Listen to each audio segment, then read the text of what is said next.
So we had a break in the transmission line that went into the radiator. So we fixed that, but we lost a lot of our transmission fluid, so we need to fill this back up with a few, or at least 1 quart. And this is a 2005 Honda Pilot.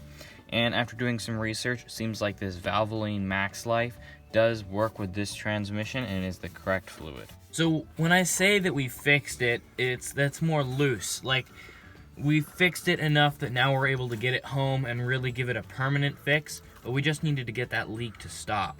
So we found an old piece of tube that I could hook up to the end of the funnel, and then that goes into where the dipstick is, and that's working. It's flowing in, so I'm just filling this up and putting the transmission fluid in. Go ahead and check the fluid, put the dipstick back in, pull it out. And I can see it down here on the tip. Before we put in another quart, we're gonna turn the engine on and just make sure our fix is working and it's not gonna leak.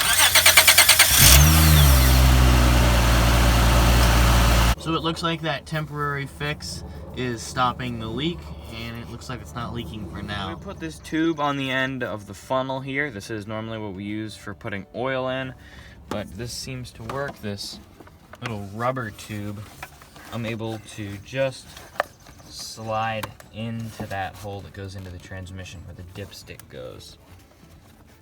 So if I check it with the dipstick, it looks like we have fluid. On the stick, if we pull it out, you can see it's not quite there at the first circle, but it's right below it. So we are about a quart low there. So we do need to add more, but this should be enough to get us home. It's on the stick, which is much better than what it was before. We drove it about a mile, and we can check the fluid to see how it's doing. And it looks like it's at about the same spot. Let me wipe it off and check it again. It does look like our temporary thing is holding. So it sure seems to be driving fine now, and the shifts seem to be smooth. But I'm sure glad we caught this whenever we weren't driving. We were stopped and it all leaked out.